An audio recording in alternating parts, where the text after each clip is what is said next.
Hello student, good morning all of you. Class 4th. Today we will read chapter number 15. Subject is Hindi. Hindi का chapter 15 पढ़ेंगे. Chapter का नाम है फिर बोरा आम.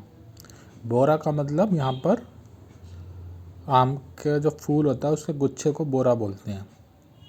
प्रस्तुत पाठ में फलों के राजा आम की गुठलियों का वर्णन किया गया और आम के पेड़ से होने वाले लाभों को बताया गया है. तो लेट्स वी स्टार्ट. आप सुनकर चौंक उठे होंगे, आम बोरा गया. जी हाँ, पागल नहीं. आम के पेड़ में फूल आने को भी बोराना कहते हैं. बोराना का मतलब पागल भी होता है, लेकिन यहाँ पर जो बोरा का मतलब यूज़ किया गया है उसे वो आम के पेड़ पे फूल आने को बोराना कहते हैं. यानी कि जो आम के पेड़ पे फूल आते हैं उसको बोराना कहते हैं. वैसे पागल हो जाने को भी बोराना कहते हैं, किंतु यहाँ आम के पेड़ के प्रसंग की बात की जा रही है. बसंत बीतते बीतते आम पागल हो जाता है, अर्थात मार्च के अंत तक आम के पेड़ मंजरियों से भर जाते हैं. मंजरी का मतलब भी फूल. बोर की महक से बगिया महकने लगती है.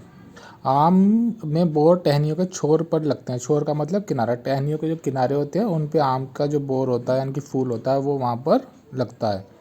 बोर सीधे ऊपर की ओर बढ़ता है. वह हल्के पीले रंग के छोटे फूलों का गुच्छा होता है. इसमें असंख्य फूल होते हैं.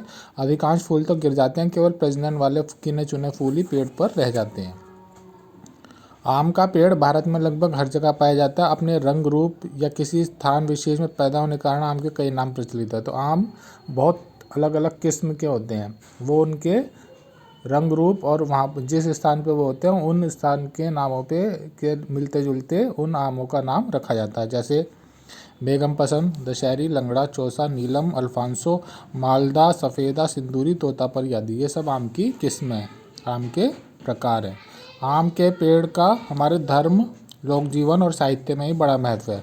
प्रत्येक शुभ अवसर पर आम का किसी न किसी रूप में प्रयोग होता है. इसकी पत्तियों की बंधनवार शुभ अवसरों पर घरों में लटकाई जाती है. यानी कि घरों में जब भी कोई शुभ काम होता है, चाहे वो हवन हो, चाहे कोई भी शुभ कार्य हो, अन्य कोई भी शुभ कार्य हो, तो आम की जो पत्तियाँ होती है उसे जो घर होता है उसके दरवाज़ों पे लटकाया जाता है. तो ये शुभ माना जाता है.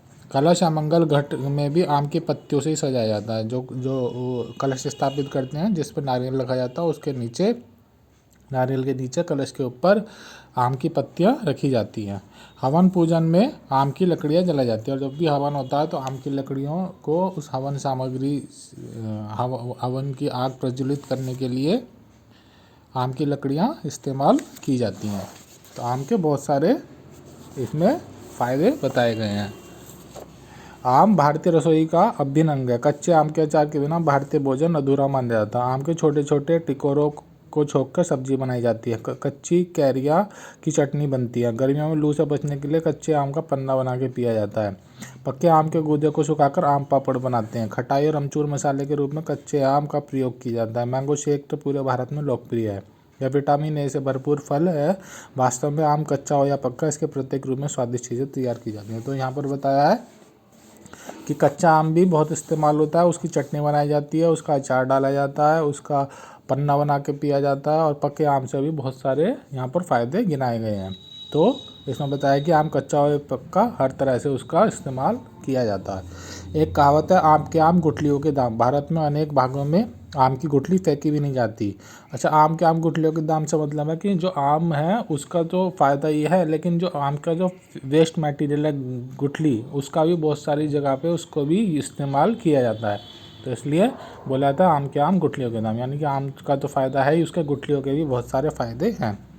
उसे उबालकर उसके गूदे की रोटी बनाई जाती है. तो भारत में बता रहे हैं कई सारी जगह ऐसी है कि आम की गुठलियों को उबालते हैं और उसके गूदे से फिर उसका आटा बना के उसकी रोटी बनाई जाती है. इससे तेल भी निकाला जाता है. आम के पेड़ की छाल से पीला रंग बनाया जाता है, जिसमें सूती, रेशमी और ऊनी कपड़ों रंगे जाते हैं. छाल का चूर्ण मिट्टी के बर्तन रंगने के काम आता है.